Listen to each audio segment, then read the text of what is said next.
जो अपने पास परिनालिका है उनके सिरों को आपस में मिला दें। जब सिरों को आपस में मिलाते हैं तो ये बनता है टोराइड, TOROID। तो अपनी हेडिंग डालिए कॉपी में टोराइड, और परिभाषा चाहे तो लिख सकते हैं। क्या लिख सकते हैं? यदि अधिक लंबाई की परिनालिका के सिरों को मोड़कर मिला दिया जाए तो बनने वाली आकृति क्या कहलाएगी? आकृति बोल लें या युक्ति बोल लें, टोराइड कहलाती है। ठीक है, क्या कहलाती है? टोराइड कहलाती है।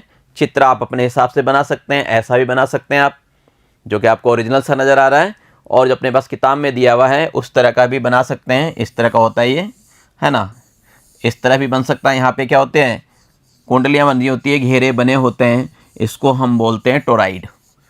समझ गए बात को? क्लियर है? तो कुल मिला के जो हमने परिनालिका पढ़ी है, परिनालिका को ही अगर मोड़ दें और गोलाकार आकृति बना लें तो वही अपना क्या है? टोराइड है। ठीक है, चलिए कुछ इससे संबंधित महत्वपूर्ण बातों को देख लें। पहला है अपने पास कि ये जो किसी आदर्श टोराइड की बात करेंगे, आदर्श टोराइड कैसा हो, तो आदर्श टोराइड कैसा होता है? जिसके फेरे सटा के लिपटे होते हैं, है ना, और भीतर क्या होना चाहिए? चुंबकीय क्षेत्र नियत होना चाहिए।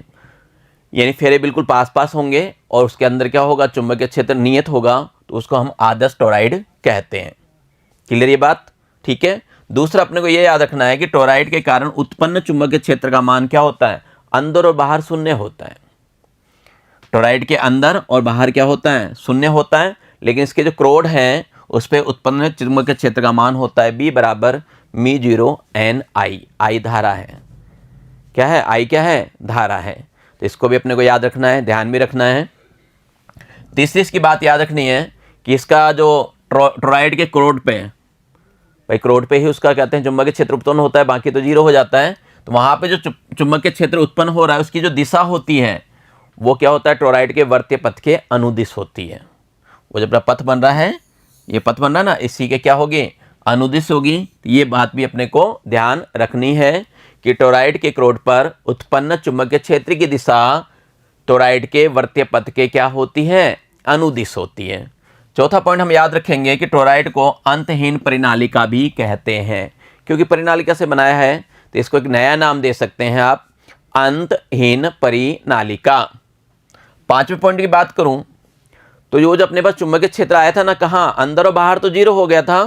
क्रोड पर जो उत्पन्न चुंबकीय क्षेत्र था वो हर जगह कितना होता है? समान होता है। उसका मान हमेशा क्या होता है? कांस्टेंट होता है। कितना होता है ये बताया आपको? μ0Ni होता है। क्लियर ये बात? ये कुछ महत्वपूर्ण बिंदु हैं, परीक्षा में पूछे जा सकते हैं कि टोराइड के गुण बताइए, उसके बारे में महत्वपूर्ण निष्कर्ष बताइए, तो ये अपन कह सकते हैं। चलिए अब हम बात कर लें धारावाही टोराइड के कारण चुंबकीय क्षेत्र की गणना देख लें कि चुंबकीय क्षेत्र कितना आता है। हमने यहाँ क्या कर रखा है? हमने एक टोराइड ले रखा है ना, और इसके बंद पास की त्रिज्या कितनी मानी है? R मानी है, स्मॉल r, और साथ में हमने मान लिया कि इसके अंदर जो फेरे हैं वो कितने हैं? कैपिटल N है। क्लियर ये बात? हमने ये भी मान लिया कि इसमें कितनी धारा हो रही है? I धारा प्रवाहित हो रही है। जब I धारा प्रवाहित हो रही है तो क्या होगा? चारों ओर क्या बनेगा? आपको पता ही है, चुंबकीय क्षेत्र उत्पन्न हो जाता है। धारा प्रवाहित होने से विद्युत क्षेत्र भी होता है और चुंबकीय क्षेत्र भी क्या होता है? उत्पन्न हो जाता है। ठीक है। टोराइड के अंदर जो चुंबकीय क्षेत्र की रेखाएं हैं वो क्या होता है? सकेंद्रीय वृत्तों के रूप में होती है। ठीक है, सकेंद्र वृत्त जानते होंगे, ऐसे जिनका क्या हो?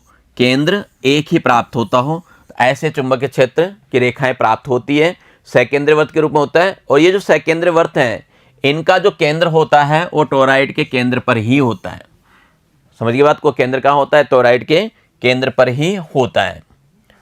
और टोराइड के बाहर सभी बिंदुओं पे चुंबकीय क्षेत्र का मान क्या होता है? लगभग शून्य होता है। कंप्लीट तो नहीं होता लेकिन बिल्कुल नगण्य होता है। लगभग क्या होता है? शून्य होता है। अब देखो, आपको एम्पेयर का नियम याद ही है, एम्पेयर का नियम लगा लें। रेखाबंध समाकलन B वेक्टर डॉट dl बराबर क्या होगा? μ0 सिग्मा I, यही फॉर्मूला है। रख दिया अपन ने, डॉट को खोला तो B dl कोस थीटा। ठीक है, इधर अपने पास है μ0 सिग्मा I। थीटा का मान क्या है? आपने देखा क्या था? B और इसके मध्य, dl के मध्य चुंबकीय क्षेत्र की दिशा किधर थी? वर्ताकार पथ की तरफ ही थी। और dl भी क्या होता है? उधर ही होता है। दोनों के बीच का कोण कितना हो गया? 0, यानी थीटा 0 हो गया। तो सीधी सी बात है, कोस 0 का मान कितना होगा? तो कोस 0 का मान क्या होगा? 1 होगा, यानी कहने का मतलब है कोस थीटा की जगह क्या रखा जा सकता है, कोस थीटा की जगह हम 1 रख सकते हैं। साथ में मुझे पता करना है कुल धारा सिग्मा आई, तो मुझे पता है कुल धारा कितना होगा, एन आई हो जाएगा। क्यों होगा, हमने एक फेरे में आई धारा मानी है, एन फेरे लगा रखे हैं तो एन आई हो गया। इस बात का ध्यान रखना, चाहो तो थ्योरी पार्ट में भी इसको लिख सकते हो। ये मान रख दें, जब मान रखोगे तो आपको ये प्राप्त होगा, अपने पास क्या हो गया, ये आ गया B D L, cos theta का मान 1 रख दिया हमने, उधर अपने पास म्यू 0 एन आई आ गया। अब ये तो आपको पता ही है बी क्या होता है, कांस्टेंट होता है, ये अपन ने कई बार हल कर लिया इसको, बी डी एल को कई बार हल कर चुके हैं। बी क्या हो गया, कांस्टेंट, डी एल हो गया, डी एल क्या हो गया, कुल लंबाई हो गई, और कुल लंबाई कितनी हो गई, 2 पाई आर होती है क्योंकि वर्ताकार है। तो ये अपने पास आ गया बी इंटू 2 पाई आर बराबर क्या आ गया, म्यू 0 एन आई आ गया। मुझे क्या करना है, यहाँ से केवल बी का मान निकालना है, तो बाकी इधर ले लें, ये 2 पाई आर इसके बट्टे में आ जाएगा, तो अपने पास बच्चों ये आ जाएगा बी बराबर म्यू 0 एन बटा 2 पाई आर, और उधर से क्या है, आई गुणा हो रहा है, उधर से क्या हो गया अपने पास, आई गुणा हो रहा है। यहाँ पे देखिए, अब आप इसको क्या कर सकते हैं, एन बटा जो अपने पास 2 पाई आर है उसको हमने क्या किया, स्मॉल एन लिख दिया, उसको अपन ने क्या किया, स्मॉल एन लिख दिया। तो जैसे आपने इसको स्मॉल एन लिखा तो ये आ गया अपने पास बी बराबर म्यू 0 एन आई। क्लियर, यहाँ पे एन बटा 2 पाई आर, इसको हमने स्मॉल एन लिख लिया। क्लियर, तो अब अपने पास क्या हुआ, बी बराबर आ गया म्यू 0 एन आई। ठीक है, तो कुल मिला के किसी भी सूत्र को आप कैसे भी लिख सकते हैं, ये वाला फॉर्मूला भी सही है और ये वाला फॉर्मूला भी सही है, तो दोनों आपके पास आ गए, जैसा चाहे वैसा लिख सकते हैं। ठीक है, तो ये आपके चुंबकीय क्षेत्र आ गया टोरॉइड के लिए क्रोड पे। चलिए, वहाँ पे जो सूत्र लिखा हुआ है वो अपने को पता ही है, बी क्या है, चुंबकीय क्षेत्र है। जो अपन ने एन लिखा ना, एन बराबर कैपिटल एन बटे 2 पाई आर, इसको आप क्या कह सकते हैं, इकाई लंबाई में फेरों की संख्या है। आई आपकी क्या है, प्रवाहित धारा है, और म्यू 0 आप अच्छी तरह जानते हो निर्वात की क्या है, पारगम्यता होती है।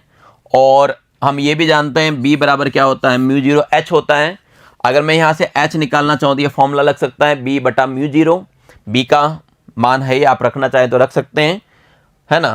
तो यहाँ पे अपने पास जो हमने क्या किया, मानों को रखा, तो यहाँ को मानों को रखने के बाद अपने पास क्या आ रहा है, देखिए अपने पास आ रहा है एच बराबर एन आई, अपने पास क्या आ रहा है, एच बराबर एन आई। कैसे आया, यहाँ एच बराबर था म्यू बी बटा म्यू 0, तो बी का मान रख दो यहाँ पे क्या करें हम, बी का मान रख दें। बी का मान देखिए यहाँ से म्यू 0 एन आई, बी का मान रख दिया हमने म्यू 0 और एन आई, और बटे में म्यू 0, ये कट गया, म्यू 0 से म्यू 0 क्या हो गया, कट गया, तो फाइनली बी बटा म्यू 0 का मान क्या आ गया, एन आई। तो इससे एक फॉर्मूला बन गया एच का, एच बराबर क्या होता है, एन आई होता है। ये सूत्र अपने से निकाला जा सकता है। कुछ इंपॉर्टेंट पॉइंट्स हैं वो भी अपने को पता होना चाहिए, कई बार परीक्षा में पूछ लेते हैं, इसके बारे में विशेष पूछ लिया जाए तो आप लिखेंगे तो अच्छे मार्क्स आएंगे। पहला है, धारावाही टोरॉइड के अक्ष पर उत्पन्न चुंबकीय क्षेत्र टोरॉइड की त्रिज्या पर निर्भर करता है। ठीक है, टोरॉइड की जो त्रिज्या होती है उस पर निर्भर करता है, तथा यह इसमें घेरों की संख्या, इसमें प्रवाहित धारा के मान पर भी निर्भर करता है। ये कहाँ से पता चल रहा है, ये बातें कहाँ से पता चल रही, इससे चल रही। देखिए एन घेरों की संख्या है, आर क्या है, त्रिज्या है, तो इससे अपने को पता चल रहा है घेरों की संख्या पे और त्रिज्या पे क्या कर रहा है, वो डिपेंड कर रहा है। समझ गए बात को, क्लियर है। दूसरे पॉइंट की बात करें कि यदि टोरॉइड में तार किसी म्यू चुंबकशीलता के पदार्थ के क्रोड पे लपेटे हुए हैं तो उसके अक्ष पर उत्पन्न चुंबकीय क्षेत्र क्या होगा, बताइए क्या होगा। म्यू 0 की जगह हम क्या करेंगे, म्यू लिख देंगे बस, तो बी बराबर क्या होगा अपने पास, म्यू एन आई। अब अपने को ये तो पता ही है बच्चों के म्यू बराबर अपन ने बहुत बार पढ़ लिया, क्या होता है म्यू 0 और म्यू आर होता है, तो उसकी जगह हमने म्यू की जगह क्या किया, म्यू 0 म्यू आर लिख के बी का फॉर्मूला ये बन गया mu 0 mu R N I. Clear ये बातें समझ में आ गई होगी बात को। ये अपना टोरॉइड था, आज हम इतना ही पढ़ेंगे, आगे पढ़ने के लिए मिलते हैं आपसे अगली कक्षा में। तब तक के लिए धन्यवाद, नमस्कार, आपका दिन मंगलमय हो।